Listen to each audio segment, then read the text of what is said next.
Selain potensi karika, Kabupaten Wonosobo juga memiliki komunitas andalan lainnya. Salah satunya adalah jamur tiram, yakni jenis jamur pangan dari kelompok oyster mushroom. Salah satu pusat budidaya jamur ini ada di daerah Mojo Tengah. Suhu udara di Kabupaten Wonosobo memang cocok untuk pertumbuhan jenis jamur ini, yang mana suhu udaranya berkisar antara 22 hingga 28 derajat Celcius, dengan kelembapan udara antara 60 hingga 70%. Jamur yang sudah dipanen masih harus dibersihkan dahulu dari tangkalnya. Terkadang ada media tanam ataupun kayu yang ikut tercabut. Ini harus dibuang karena tidak dapat diolah, sehingga sebelum diolah atau dijual ke pasar, tangkai daun harus bersih dahulu. Jamur tiram mengandung banyak gizi bermanfaat, selain kaya protein, vitamin, dan juga mineral. Jamur tiram memiliki kandungan fosfor, zat besi, kalsium, dan juga karbohidrat, sehingga tak heran jika jamur tiram banyak diolah menjadi aneka makanan ataupun cemilan.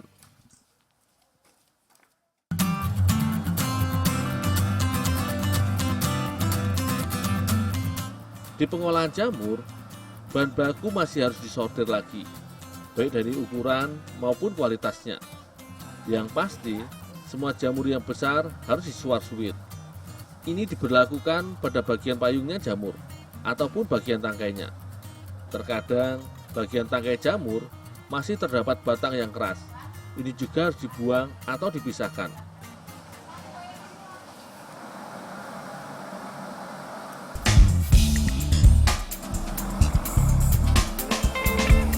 Jamur tiram kemudian direbus. Rebusan dilakukan agar jamur menjadi layu dan lebih lunak. Akan tetapi, rebusan ini tidak boleh dilakukan lama, karena bahan baku akan menjadi lembek. Patokannya, asal tangkai ataupun lembaran jamur sudah agak layu, harus diangkat.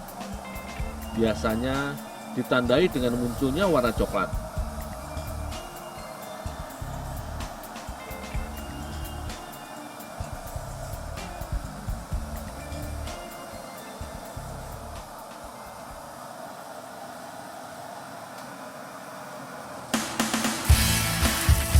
Saat masih panas, bahan harus langsung dibilas. Ini untuk menghindari lengketnya air rebusan pada proses sebelumnya. Air rebusan cenderung tercampur dengan partikel lain.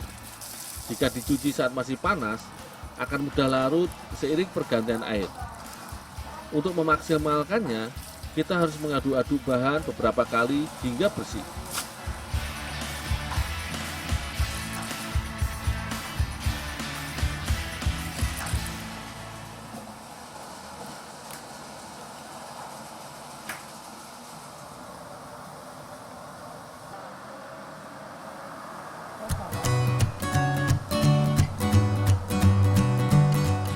Bumbu cemilan keripik jamur adalah campuran dari beragam bumbu dapur, seperti bawang merah, bawang putih, garam, dan lain sebagainya.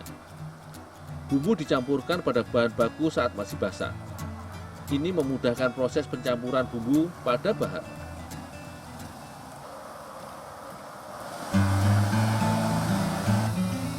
Pemberian tepung dilakukan saat bahan masih agak basah.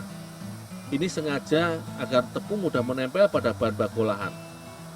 Namun untuk menjaga ketebalannya harus diaduk-aduk sehingga tepung paling luar dapat terlepas. Hasilnya adalah bahan baku dengan lapisan tepung yang cenderung rata ketebalannya.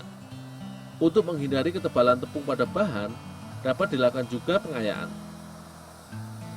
Tepung ditambahkan agar dihasilkan keripik jamur yang renyah.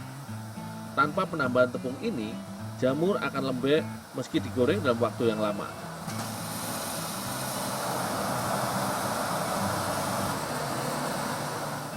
Bahan yang telah diberi tepung harus langsung digoreng.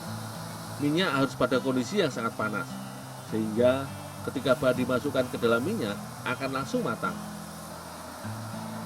Proses penggorengan ini harus dilakukan sedikit demi sedikit.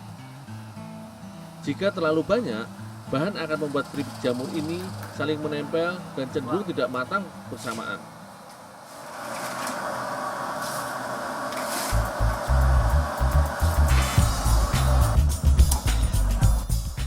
Setelah ditiriskan sesaat, keripik jamur kemudian akan di-spinner, yaitu proses penghilangan minyak dengan diputar pada kecepatan tertentu.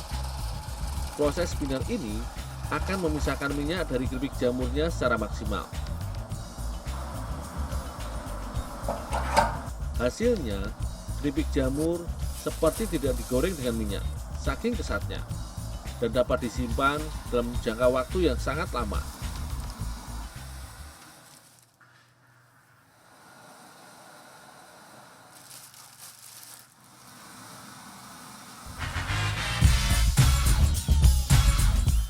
Pengemasan dilakukan pada hari yang sama. Ini untuk menghindari berkurangnya kerenyahan akibat terkena udara luar. Meski sebenarnya dapat disimpan dalam plastik besar yang tebal, sedikit demi sedikit keripik akan tereduksi jika disimpan terlalu lama. Kemasan dalam plastik bening khusus untuk makanan kering, yang mana plastik ini sangat tebal dan benar-benar kedap udara luar. Produk yang ada di dalamnya praktis akan aman dan tetap renyah. Kemasan paling laku adalah kemasan 150 gram